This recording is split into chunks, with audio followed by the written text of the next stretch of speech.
Welcome everybody to the game-changing reasons to use workflows.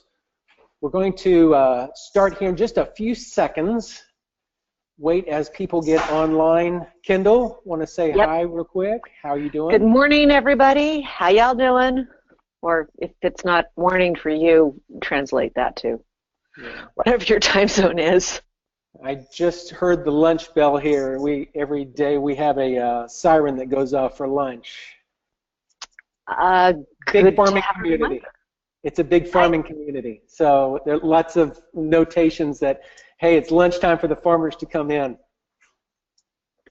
I've never needed a lunch bell. I am hungry all the time. So. Right. We still have people coming on, but we're going to go ahead and get started now. This is the 5 game-changing reasons to use workflows. Today I have Kendyl Young online with me. She is the broker owner of Diggs in Glendale, California, and a team member of Realvolve. She is our Director of Excitement, and want to welcome everybody to today's webinar. One of the things that I do want to make sure that everybody's aware is as you're watching this, we do have an area for questions. Go ahead and type in your questions that you may have. We will address all the questions at the end of the webinar. We do have a special promotion that we're going to give along with this. There is a workflow that we've put together for leads, and I've called it Power Prospecting, and it's part of a Power Prospecting workflow series that I'm planning on making available, but this is going to be the first one dealing with leads and how you can utilize it. We'll discuss it at a later point, but making sure that everybody gets it for free. This is a $99 value for just this one workflow. Oh, come on, you're giving away the good stuff, Mark. We're supposed to say the really teasing things about free later on. Well, we're going to give this one away as long as you stay to the end of this webinar. So I want to make sure everybody knows it. I don't think you'd make it on QVTV or whatever that thing is. No, I'm not. I've told many people I'm not a salesman. I'm the chief architect on this thing, and I enjoy doing what I'm doing, but I'm no salesman. I just like to listen to the problems and figure out the solutions to the challenges. So. And I just like to unleash some teaching on people. That's why we make a good pairing. Awesome. Shall we get to it? Let's get to this. So go ahead and start going. I will kind of monitor the questions, and if there's anything that really pops up, I may interrupt you, but I want you to just take your time and do your thing. Right on, right on, right on. Well, hello everybody from sunny California. I'm not a team member, Mark. I am the team leader, or as I like to call myself, I am the benevolent dictator here at Diggs in Glendale, California. And I am very excited to do what I would call the why of workflows. Some of you want to know how to do workflows, and Mark and John and I are cooking up some stuff for all of you all who want to know the nitty-gritty details of how. But today we're going to get into the why, kind of the global picture, the kind of what's in it for me, what are the benefits, why the heck do I even want to go through the process of creating workflows. And before I get into this, the 5 game-changing reasons to use workflows is going to take a couple of seconds and answer the sort of really foundational question of what the heck is a workflow. So a workflow is essentially your to-do list. And I think most of us, if you sold more than one house, you probably sold your first house completely freaked out and said, oh my God, I better write down all the things that I had to do to get that house sold and get paid. And so you scribbled down a to-do list and you said, you know what, first I got to do First I got to do, there we go. First I got to do this, then I got to do this, then I got to do this, then I got to do this. And you wrote it down in kind of a chronological, bam, bam, bam, bam, bam, sort of a to-do list. And you put it on a piece of paper and you felt really, really accomplished. You went, damn, I'm awesome, right? But here's the thing, right? If you've sold more than, say, 5 houses, and I'll just say it right now, I don't know if you can see my face right now, but don't let this chemically enhanced hair fool you. I'm way older than I look, and I've sold, a few thousand homes at this point. So if you've sold more than, say, 5 houses, you know that your transaction never looks like this. It's never a straight line. It never goes in chronological order in exactly the same way. In fact, your transaction probably looks a lot more like this. And I know that your transactions look like this. I mean, mine look like this. But I know that yours look like this because this is the most popular piece of content I have ever produced for myself or for Realvolve, and that is this little flow chart that says, look, you know what? It's a many-headed iris. You're going to do the listing appointment, and stuff is going to happen, and we're going to go in different directions and have different activity sets and to-do lists depending on what happens in our transactions. And so a workflow is something that handles your actual transaction, not the idealized transaction that our pieces of paper do, but what actually happens on a day-to-day basis in our real estate businesses. So I'm going to give you 5 reasons why workflows are going to rock your world, automate your process, save you a lot of time, and allow you to scale your business. And scale is a sexy MBA way of saying make your business bigger, yo. Okay? So let's get into it. Reason number 1 why workflows are going to rock your world: minutia is a drag, but the devil is in the details, right? So we love, as salespeople, most of us are big thinkers. We love to find the property, list the property, maybe send out just listed postcards. We like to negotiate the deal, solve the big problems, and we love getting paid, right?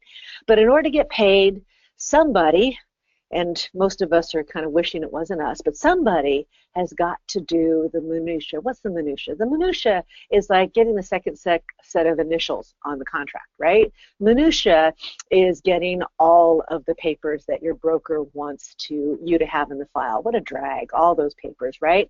So one of the ways that workflows can rock your world is to help you automate some of the minutia, right? And what is that? Like, for example, the sales form. I'm going to get into specifics of what that looks like, but my broker, back when I had one and I wasn't one, my broker was always demanding that I fill out a sales form. Hated it, minutia, had to do it though, right? I was always sending the same darn emails and texts. I did them over and over and over again, and over the years I had a couple of ways that I would templatize it. So there's lots of Chrome add-ons and whatnot, but workflows within Realvolve can make these templated emails so much more specific, valuable, and useful. Reminders. I was always needing to remind not only of myself of things that needed to get done, but I was reminding other people in the transactions. Minutia, right? Why should I have to manage the other people? Well, because none of them are as good as I am, so we got to remind them to do stuff. Or ordering stuff that needs to happen with every transaction. I'll get into some details in just a second, but if you just think of all of the stuff that you do all day long, every day, that's on this list. If you could automate it, ideally, if it could be written, like, I don't know, for you, and all you had to do was press a button, would that be amazing? And wouldn't it save you time?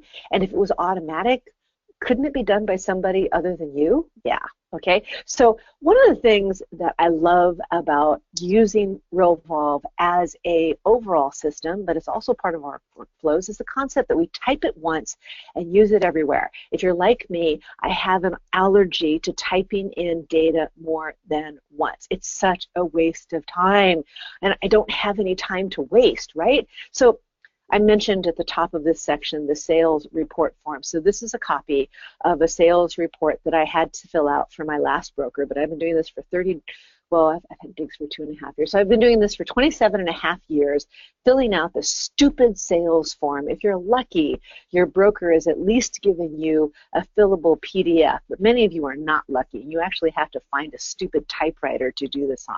Or you scan this form and you're filling it out as fillable PDF or something like that, right? I mean, boy, the ways we have to compensate for our brokers who are stuck in the dark ages. So I would have to type in, you know, who the associate was, what the property address was, how much we sold it for, when it's going to close escrow, who the other broker was, who the escrow officer is for you that are not in escrow states, who your closing agent is, or who your attorney is, or, you know, whatever it is. I mean, that all had to be filled out for the broker because, you know, they got to know. But I hated that because I'd spend the time typing all this stuff in on whatever device I had to type it in, and then once I turned in that form, the next time I needed to, you know, fill out something, a letter, a form, something for escrow, you know, whatever, that had this information, I'd have to type it all over again. And, you know, dudes, I'm a pretty fast typer, and I still hated it, right? So what if you could just type in all of the important dates in your transaction, right? Like the day the contract was ratified, the day we're closing, all of our contingency deadlines, the day we're going to close escrow, the day we're going to give possession. What if we typed it all like once, and then we could use it like everywhere? Or how about the people? You know, so like we have our buyer. You know what? If I'm representing the buyer, I probably already have them in Realvolve. So what if I could just drag their name and then drop it onto the transaction record? Or my escrow officer, who is my escrow goddess, I just dragged her name over and dropped it in. That means that not only do I only have to type it once, it's not even once per transaction. It's literally, dudes, straight up, once. That is it. And everything I need to use that person's contact information would be in the database, and I can just drag and drop it wherever I need it. I mean, that, you know, that's saving it time, and that is helping you with the minutia. Okay, so where do we use this information? So some of you have heard this example. When I open up a transaction, I love to send an introductory letter to my client. Right? It's a way of client care. And, you know, it says things like, congratulations, you're going to get a letter like this every Monday. We're going to tell you, and then I tell them the particulars of their transaction. And let me give you a little close-up because I know it's hard to see on my little screen. For example, Simone Caraglio, that is my administrator, and the paragraph that's just above this, because the close-up shot, it says, Simone's my administrator, and she's your point person. She's going to have all your paperwork. She's the person who's going to answer the phone when you call. But if you need to call her, here's her contact information. And then Alicia's our field rep. It used to be Stan, so, you know, that's why the pronouns are there. I said that I can't solve the pronouns on our template levers. Or your escrow officer, the aforementioned escrow goddess. This is what she's going to do, and this is what she's, you know, good for you, her value to you, and here's how you contact her. And then the important deadlines and dates. Now here's the cool thing, dudes. This entire letter was written once, and then when we open up the transaction and my administrator sees something on our dashboard, send the letter, intro letter, she just hits the send key, and then because I'm a control freaky detail nut, we want to review them. And so she can review the letter. Takes her like 5 seconds to just scan it, make sure that there isn't some weird glitch in the template, and then she hits send. And everything, all the contact information, all the dates, all the words, like you see, he will be at your home inspection during inspection. Those were words that I typed once. We never typed them again. So this is an example of using this. And since it only takes us 5 seconds to send this letter instead of the 20 minutes it used to be, so now I have like one letter that's for my client, one letter that is for the other agent, letting them know that we're on top of all the deadlines, one letter for the escrow officer, and one letter for the lender. Now I have 4 separate intro letters because it's so fast and it's so automated to send this out. So total time saver, and it just kicks me out of the minutia, okay? Reason number 2, workflows are going to rock your world. Right stuff, right time. Now, some of you have people in your business. Some of you are solo agents. You don't actually know it, but you have people in your business too. And some of you are solo agents and you wished you had people in your business. You would love to hire an assistant to do all the stuff you don't want to do. But you're like totally afraid. You're like, how am I going to manage that person? How am I going to find the time to train them? I barely have time to pee myself. I don't have time to train them. How am I going to oversee them? Because nobody can do it as well as I can, and so Since nobody can do it as well as I can, I couldn't possibly hire somebody because they're just going to screw it up, and I can't have that. If anything that I said resonates with you, I'm going to rock your world right now. So how do your people know how to use it? So we have with it, so our workflows, somebody asked me, what is a workflow? Our workflows are a series of activities that are lined up, and they play out based on, right stuff, right time. And this is what our activity window looks like. And so here's just one activity, due diligence for the buyer's lender. Right, and so I use this activity when we're representing the buyer and we are preparing the offer, and we want to make sure that, this is when we are, when we represent the seller, we represent the seller and we've accepted an offer, or we're about to accept an offer, and we want to make sure that the buyer's lender can do what they need to do when we need it done. Okay, so I've been through several thousand transactions. I do this naturally, right? I get on the phone with the lender and I'm like, can you do this? Can you do this? Can you do this? What's going on? But I ask these questions born out of many, many, many painful lessons. And the person that I hire in my business has not been through as many painful lessons as I have. And my buyer agents absolutely have not been through as many painful lessons as I have. And so we have this activity, due diligence. And we actually have here, I don't know if you can see my little circle, I think you can. It's assigned to the buyer's agent. The width is going to be the buyer's lender and also the other agent. So we have two interested parties scheduled when, I'm going to get to that in just a second, but we have really powerful ways of scheduling when this activity is going to happen. Because remember, this is a lot more powerful than just a piece of paper. Piece of paper, stupid. Realvolve, real smart. We have some notes to tell the person who's executing this activity what to do. In this particular case, call the buyer's lender, find out the following information, and then I have this checklist of the things that I want them to find out. And I want them to find out, can the lender meet the appraisal deadline? And then you see these doubled square brackets here, that's to indicate a merge field. So remember, I told you type in the date once and they use it in a lot of different places. So we have typed in the appraisal deadline date in the transaction record, and now that date will fill in right here. So now the buyer's agent can pull up this little thing and say, can you meet the appraiser? And it's going to say, on this date. Can you meet the loan deadline on this date? Can you close by this date? They don't even have to look up what that date is. It's right there on the checklist. Very, very, very smart checklist, not dumb checklist, smart checklist. And then we ask them what is needed to get each deadline accomplished on time. And then we ask them, are there any wrinkles in the file? Or I sometimes say, is there anything that I need to know that you haven't told me already? So this is a way of involving the people in my business, getting things done exactly the way that I will do them, because I've done several thousand transactions, but the person executing it doesn't have to have done those thousands of transactions. They can benefit from my expertise because I wrote the doggone workflow. Okay. I mentioned that our whens are very, very powerful. Okay, so this is scheduled. When is this going to happen? When am I going to be told, or when is the closing coordinator going to be told to confirm the deposit? Okay, so here's an example of a scheduling. We can schedule things on a specific date, but for workflows, typically it's not going to be a specific date, at least not the way I use workflows. It's always a computed date, and our ways of computing things are super powerful.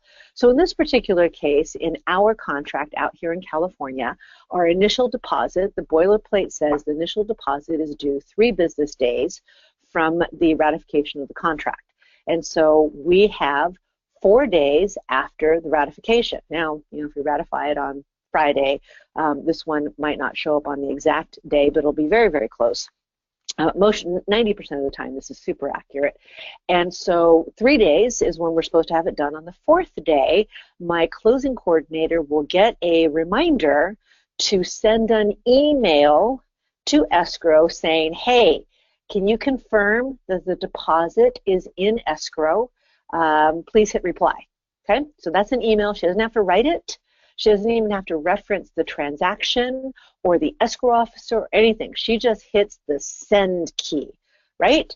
And then if she gets a response back that says, yes, the thing is in, she checks the checklist, yes, it's in, the to-do is now closed out, she doesn't have to worry about it.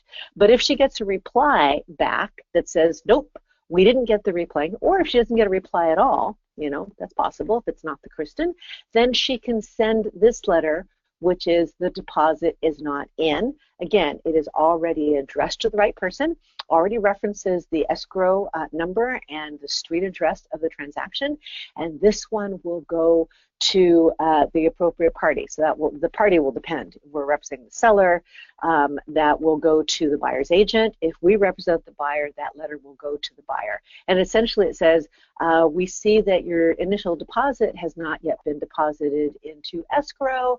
How can we assist in getting that done? Okay, very, very important. Now, here's what's really great about this. As a newer agent, probably for the first, I'm embarrassed to say this, probably the first 10 years of my real estate career, I never checked to see if the initial deposit was in. And anybody who's listening to this webinar who's in California is wincing because it's such an important part. If that deposit's not in, we have no bludgeon to hold over the other party's head. So it was super important, but I just never did it because it wasn't urgent. We'll get to that in a minute. Hey, Kendyl, one thing, on one of the questions that just came up, which is an extremely important piece of this, is what happens when those dates change? So if the ratification date changes, what happens? Right. Anytime we change a date, so things change, like the close of escrow date will change as things get delayed. If we extend the deadline to get your loan contingency removed, then we're going to change that date on our transaction record, and any activity that is computed off of that deadline will automatically change for you. Okay, so this is very, very dynamic. As things change, our checklists change. Again, something that paper can't do, because paper's stupid, Realvolve's smart. Okay, here is another way that right place, right time. We were always wanting to update our backup agent. So if we take up a backup offer, we want to update that backup offer so they know exactly what's going on and exactly the right time. This is something that I never remembered to do, right? So when we have our loan contingency on the day or the day that loan contingency is supposed to be removed on our current transaction, we can choose to send a letter to the backup offer letting them know the loan contingency has been removed or the loan contingency has not been removed. And that is perfectly timed based on when the loan contingency is actually due. And like Erica asked, if we have given them a deadline, then this whole thing will also get pushed out. And it also means that I don't have to tell my closing administrator what to do, when to do it, or how to do it. It is all done and coded in there for them. Okay, and this is what that letter looks like, right? This is keep you up to date on our current transaction. The contingency is due May 8th, and the buyer has not removed that contingency. We'll continue to keep informed. Please let us know if anything's changed on your end. So these letters are dynamic. Second test transaction would have been the property street address. I just did this as an example for you. And then this is another merge field, the date that it was supposed to be done. So very, very dynamic. It's awesome. Number 3 reason why workflows will rock your world.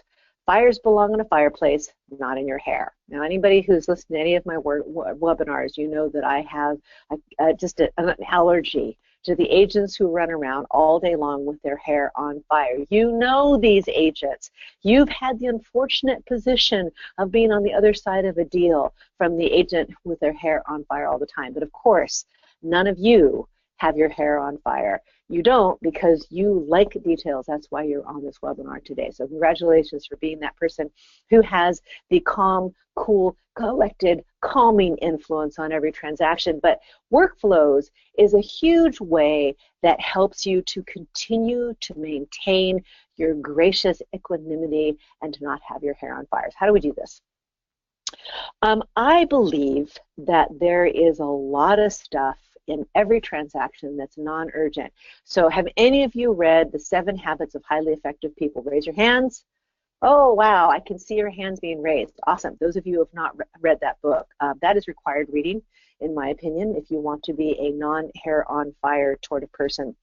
And what Stephen Covey says is that in every business transaction, every corner of your life, there are important things and then there are urgent things. And the urgent things are the ones that keep people with their hair on fire. And I believe that if you can handle things while they're, because all this stuff is important, ordering the termite work is really important, but at the beginning of the transaction, it's not urgent. And so I don't know if you were ever like me, I hope you weren't, but for many, many years, actually for almost all of my transactional years prior to using Realvolve, I was constantly forgetting to order the tent to go on my property so that the tent would be off and the certificate of completion could be issued in time to get the loan documents on time so we can close on time. And this was one of the few places where I would constantly have my hair on fire, and because it was non-urgent. Reminders is another place that's non-urgent, and being reminded to get the paperwork in on time, being reminded to check to see if the CD is being sent out so that we can close on time, being reminded to do the things that we need to do when things are staging, all very important, but until it is almost too late, it is non-urgent, and we often forget to do them. But Realvolve can help us to be on top of these things when they're important but non-urgent so that they don't become urgent and they get handled. Ordering HOA prelim plotted easements, oh my gosh, each and every one of these things, by the way, that's on this chart was put into a workflow because I had either a tragedy or a near tragedy on one of my transactions. So handling those before they become urgent is really important. So here's an example of how workflows can help us handle things before they're urgent, reminding the other agent of deadlines. How often has it been time for the physical inspection contingencies to be removed? You call up the agent and you say, how are you going to remove it? And you get radio silence. Why is it radio silence? Because the other agent had no idea that today was the deadline for the home inspection contingency removal. And so they're radio silent because they are frantically tracking down their client to find out whether or not the client's going to remove the contingency, right? I mean, that was par for the course. Now, I have something in my workflows that is timed 3 days prior to the contingency. We send the other agent a nice little reminder that says, just wanted to let you know, on this transaction, 1234 Main Street, our contingency of its physical inspection is due in 3 days. We give them the date. Hope to hear from you that there's all clear. By the way, here's a blank contingency removal form for your convenience. Okay, I mean, it's a little bit bratty, but I want to make sure that they can do it and they have the forms that they need and that we're just being of a place of service. When I started doing these reminders, our hit ratio of having the contingency response, if not the flat-out removal, on the day it's supposed to happen, shot through the roof. And so while you would probably hate to get that letter from me because you're like, you know, what up, bitch? I know what I'm doing. I'm on top of things. Trust me when I say that many, many, many agents are not on top of things like you guys are. So sending that reminder to the other agent really helped it. And it also decreased the drama and the behind the balledness of our transactions. Confirming inspection preparedness, sending a little letter to the listing agent, to the seller saying, hey, we're going to be doing the inspection on this day. Make sure you have all your utilities on. Make sure that all of the doors are unlocked so we can get in.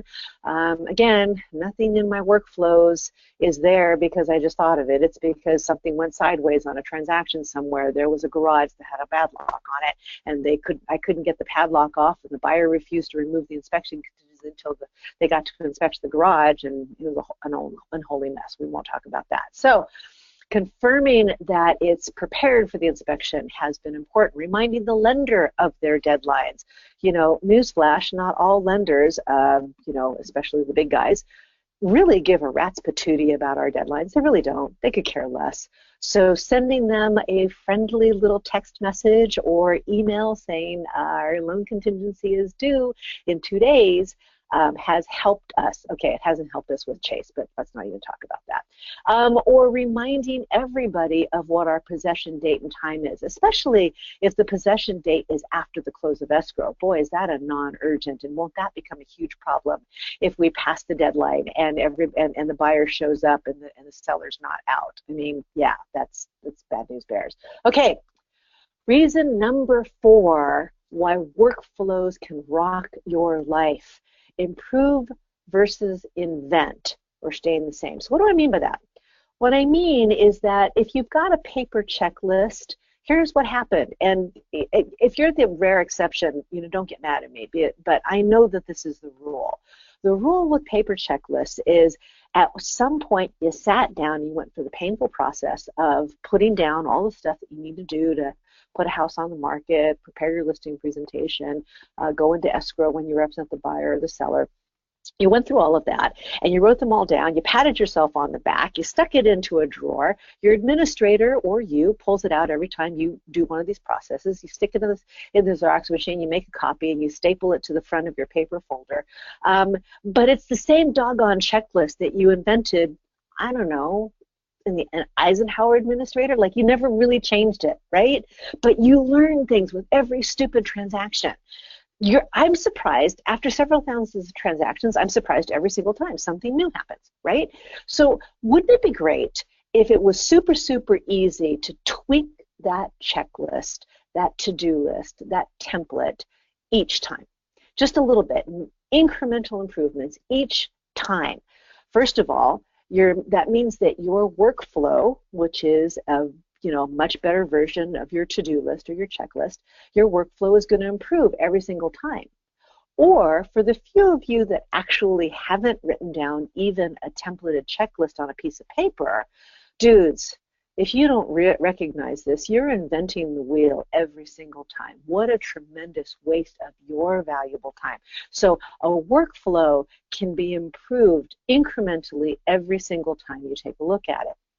So, and here's, if you don't believe me, let's just think about some stuff. So each one of these things was something that I just don't do very often. And don't laugh at me. I mean, this is just a function of market that I'm in. I'm not a special real estate agent. I'm doing business in Greater Los Angeles. So for a really, really long time, I did not do price reductions because, I got sellers, they would price it intelligently, we'd get 18 million offers, and we'd pick one, right? So I didn't do price reductions. And last year I had my first price reduction since, like, I don't even know when.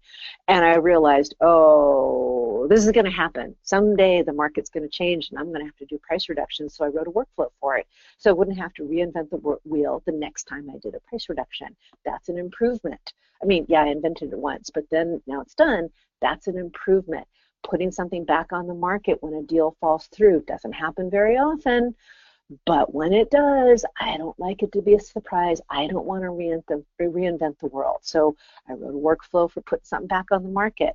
When I stage a property, I wasn't thinking there was actually that much, going on. And then my stager, I don't know, she just had a psychotic break, and she wasn't managing her end of the deal. And I realized, boy, I better write a workflow for that. So no matter who the stager is, I'm going to have a great process to make sure things get done. I mean, here's what happened. The stager couldn't get her stuff out of the house in order for me to give possession of an empty, clean house per the contract on the day we're supposed to do that. Yeah, everything gets done because a deal went sideways, or multiple offers. So these are things that they happened, and I realized they're going to happen again, and so I wrote a workflow them so I don't have to reinvent the wheel every time. And now, the next time I have a price reduction, which hopefully will not be this year, but who knows, could happen, I don't have to reinvent the world, and I might learn something and then stick that into my price reduction workflow and improve it even there. So how do I improve these things? Well, this is not related to workflows. This is just really good practice. But this is what we do at Diggs. At the end of every deal, my administrator and I, and if it's a buyer-controlled sale, my buyer's agent and my administrator and I, we do a postmortem. And we decide, and we ask ourselves, where could we have improved? What went sideways? Could we have stopped it from going sideways if we improved our workflow?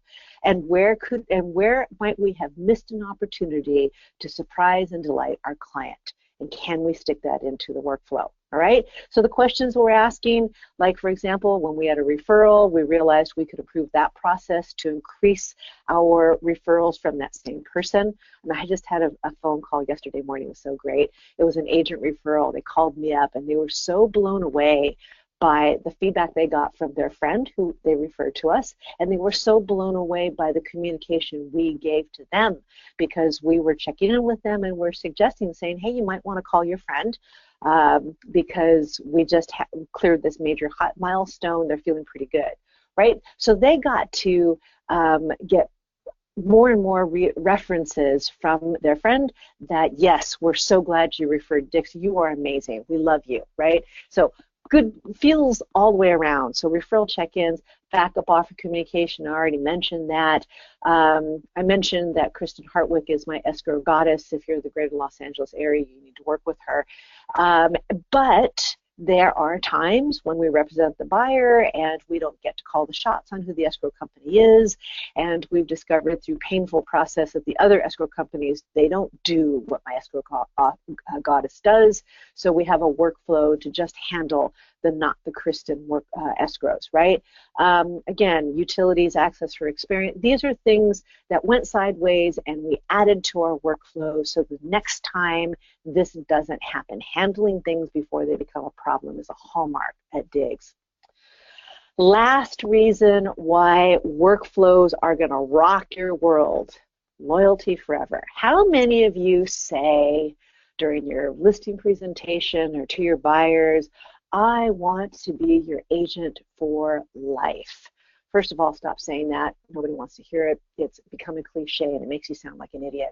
However, proving that you are the agent for life is very important, and that is what makes your repeat and referral business happen, which is, as you all know, and if you don't, you should need to know, referrals are the holy grail of our business. And how do we create those? With workflows. Well, one of the things that we all know we should do and none of us actually do, and I am guilty, like I'm not any better than you guys. I knew I should do this and I never did it until I put it into a workflow. And if you're doing this yourself, hats off to you. Are you really telling yourself the truth? Just saying, don't hate me. And that is the weekly phone call to my client. Once a week on Monday, and so here's what it is my weekly phone call. This one happens to be for the buyer's agent because that's the workflow I was in when I was doing screenshots, but I have one for myself as well as the listing agent.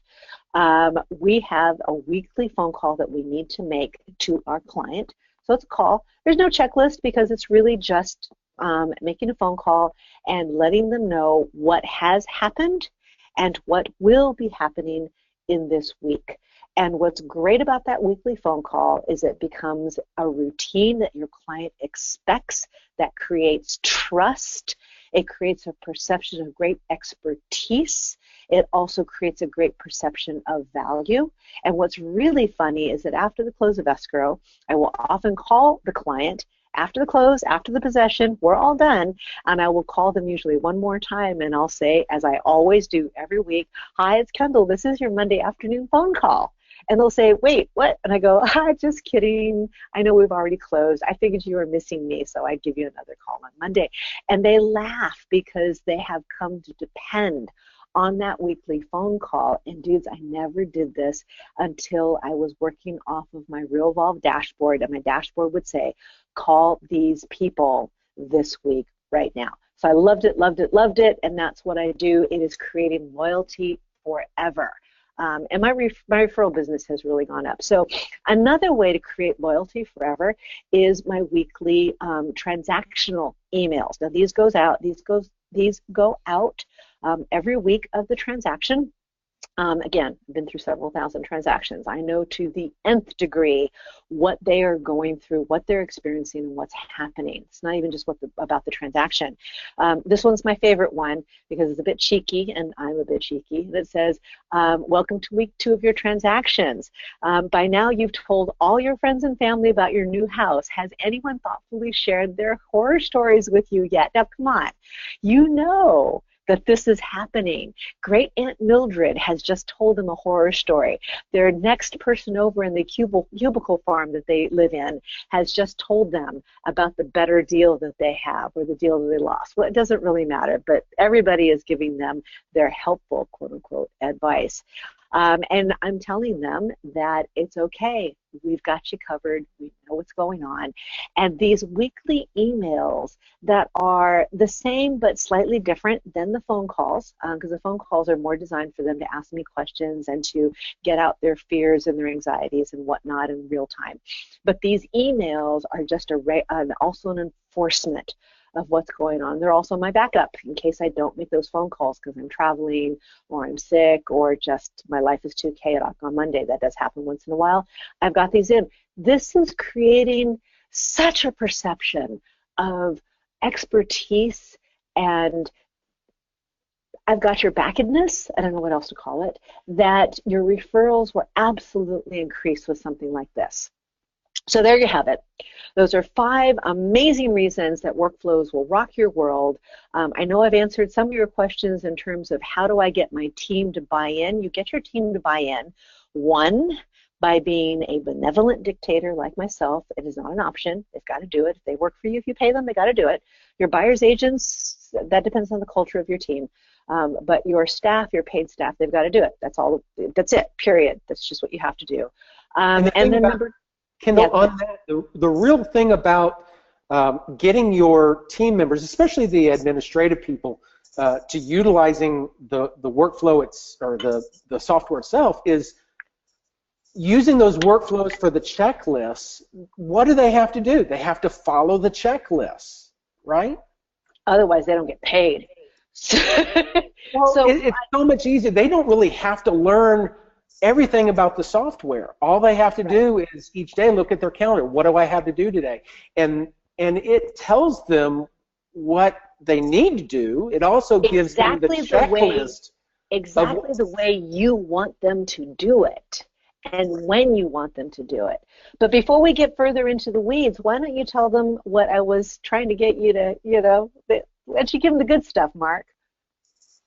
Of the promotion? Yeah. Oh, the offer. Okay, yeah. Okay, well, we've got 2 different offers, and it kind of depends on where you're at. Number 1, just for attending, making sure everybody gets something out of this. One of the things that we put together is the Power Prospecting. It's lead follow-up workflows. And what we've got is I've got a code that I'm going to email out to everybody that stayed in and attended. If you don't get this email in just a very short time, email us back, sales@realvolve.com, but definitely you're going to get this promotion. It is for the lead follow-up workflows. It is a $99 value, and we're giving that to you for free, okay? The second part of this is we want to make sure that everybody looks good. Each of the templates that you send out can have not only the signature piece, but also a merge field for the headers and footers. And you can create your own headers and footers. That's not a problem. You put those in, and it's just like a signature, and it gets merged in. We are, for those people that want professionally designed headers and footers and signatures, we can get that for you.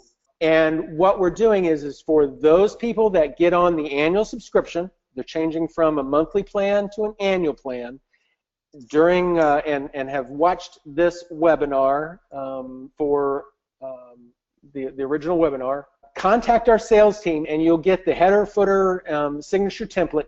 And whenever you send out that email, instead of just being plain text or whatever, it has a beautiful header on there, footer, information that basically is you. It's designed for you. There's some some value to that because it's you, it's personalized. So definitely take advantage of this. This is really cool for those people that don't necessarily want to spend the time to design it, create it themselves, but also see the value of Realvolve and want to go to an annual plan. It also saves you money by going to the annual option as well. So, well, that is a really good offer. You know, for those of us who like to be branding ourselves with emails, I know that this is absolutely beyond my pay grade to be able to do this. So what a great offer that is. Yeah. Contact our sales team, sales@realvolve.com, if you want to take advantage of the promotion number 2.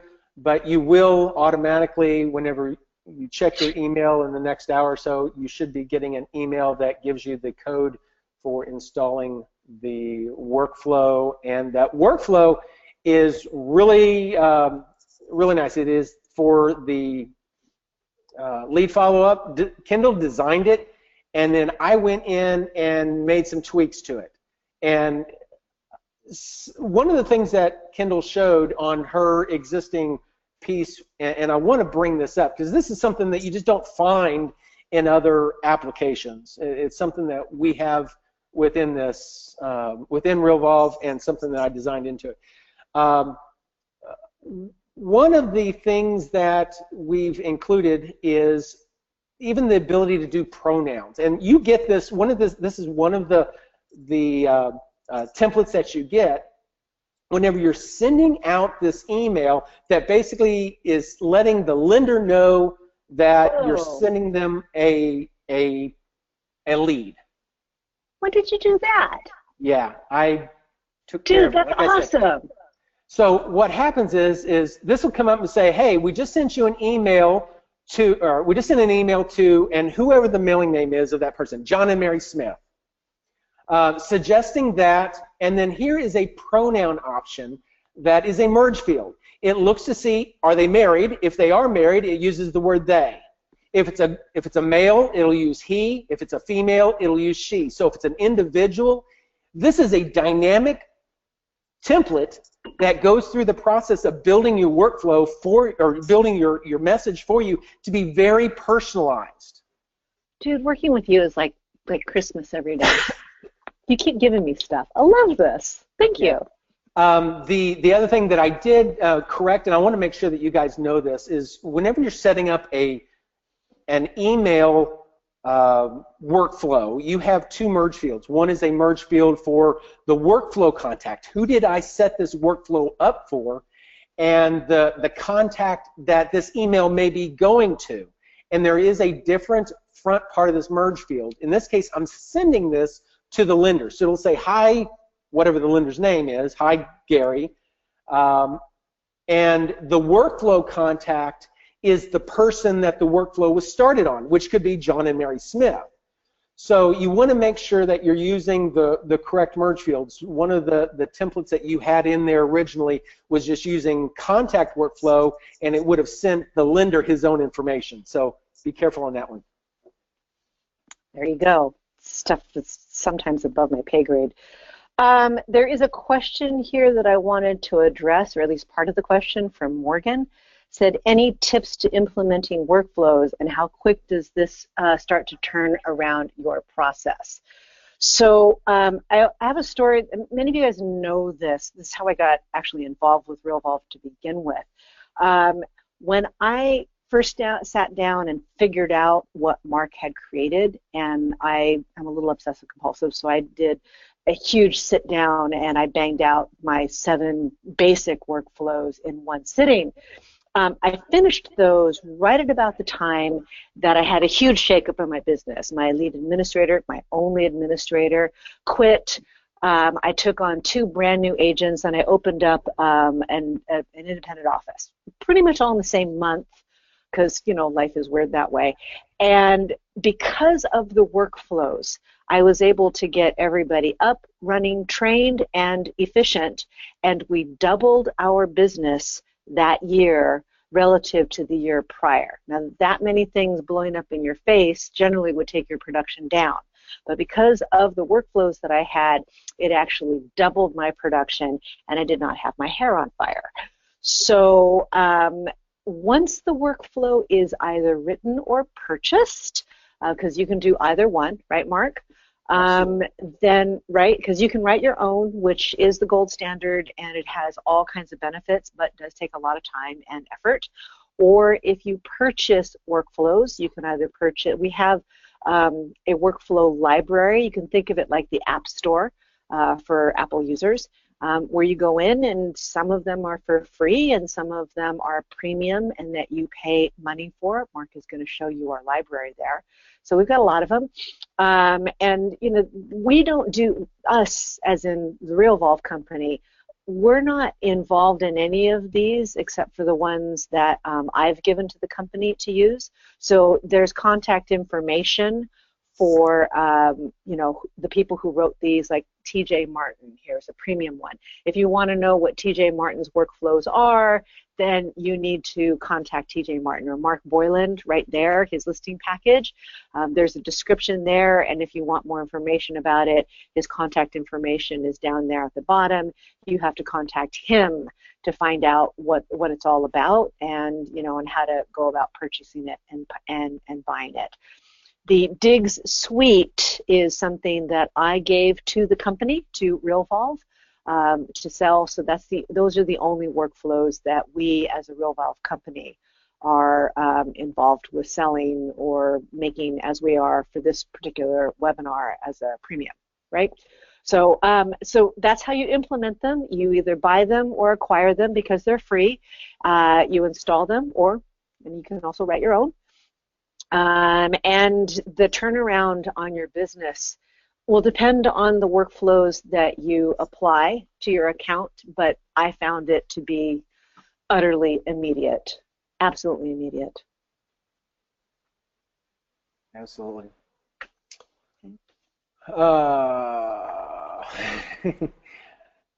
Bunch of different comments. Okay, one other question that I saw on here. What is the best way of getting your workflows fine-tuned to better serve your clients? And I know you kind of skimmed on it at the very end of that one, but can you share what you do with your postmortem? So I call it a postmortem because I watch too many, you know, crime dramas. At the end of the deal, we sit down. I actually do this with my admin staff, and then I do it again with my agents because I feel we can all learn from them. But we ask ourselves, how did that deal go? We ask ourselves, what went sideways in this deal? What did we learn from it?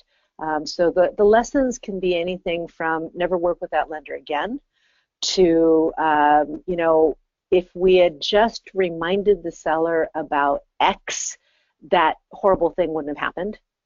You know, or we've learned where we need to manage the other parties of our transaction by saying, yeah, we need to send out a letter 3 days prior to this due date in order for them to be reminded that we need, like ordering the CD. I mean, that's got to happen, right? Closing disclosures, for those of you who don't know.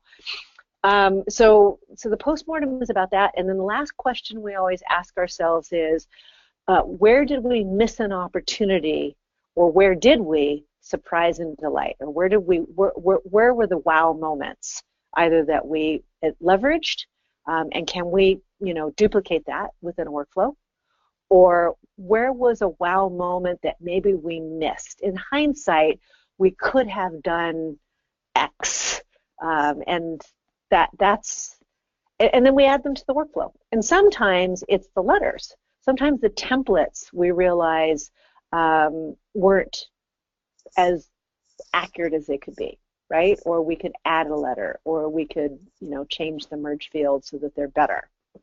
And that's how we do it. Good. There is another question here, and I'm going to show it. It doesn't really go with this exactly, but I'll show you how it's done.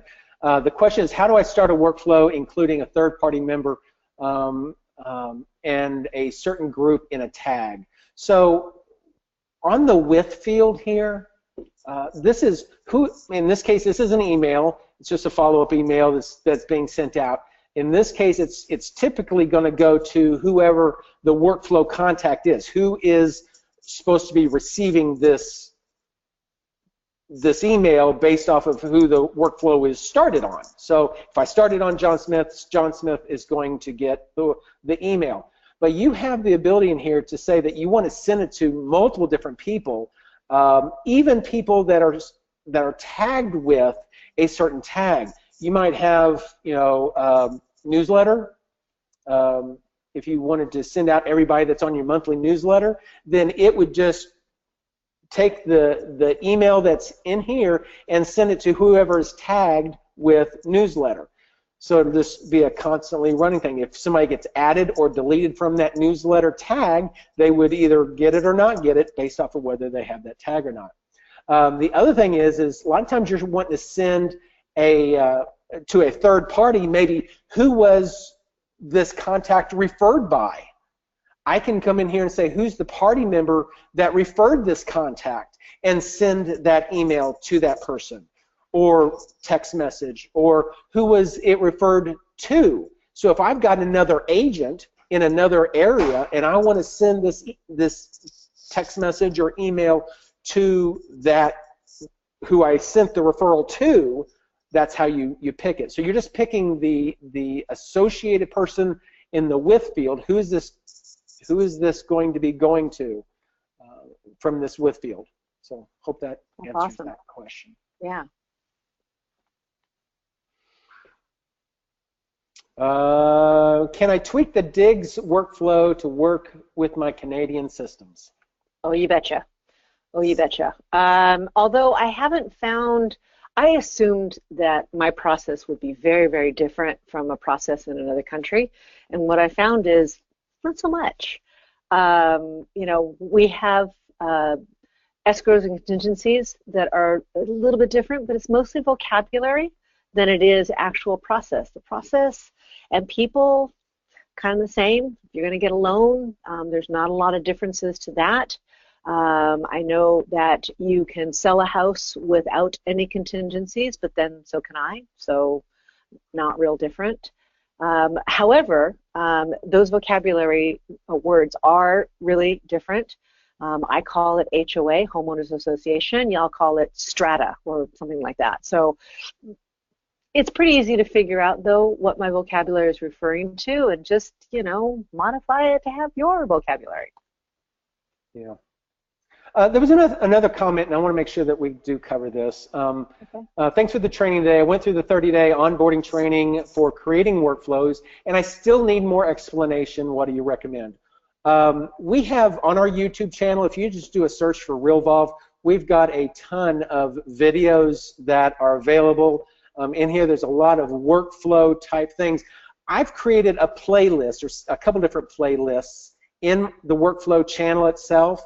And we've got the workflows to build your business. If you've not been through these, this is a series that Kendyl and I did that covers all kinds of things that she did in building her digs workflows. If you've got the digs, this is a great way to really see what her mindset was whenever she was creating them, and what to do. Whenever you're really wanting to modify it, you can go in there and kind of get into her mind. So this is a great resource. If you're wanting to do workflow stuff, this is a great one to watch. Just watch out. You're welcome to the squirrel cage. Yeah. So definitely spend some time. But any of the YouTube areas, we've got playlists for the different webinars and whatnot. So definitely take a look at those. But all the videos that are on YouTube, there's 60, 70 of them, I think. There may be closer to 100. I'm not sure what we've got. We've got a ton of them, though. And you do have the ability to do searching, so you can do a little search here and find certain keywords of things that you're looking for. Very good. Awesome. I've downloaded one or two of the public templates or workflows. Where did they go? Okay, so once you go through and you install a workflow, whenever you go under the workflows area, they should be over here on the left-hand side. It is very possible, if you're not seeing a lot of things in here, you may have a filter on. Like right now, I've clicked on the little person and it's darker than the other two. That means I'm only viewing contact workflows. If you click on one or the other, you can say, well, I want to see all my property and template workflows. You can highlight more than one of them. If you've got them all off, it'll show everything, or if you've got them all on, it'll show everything. But definitely you may have a limited list of what you've installed, so check your settings there. Are all the workflow items going onto the calendar? Yes, if it is a dated item. You can create activities or actions on activities that don't necessarily have dates. They can be just to-dos, in which case if they don't have an actual date assigned to them, the only time that you're going to see those is if you go into the little checklist on tasks, the little check item here, and it will show those that don't necessarily have any kind of dates associated with them.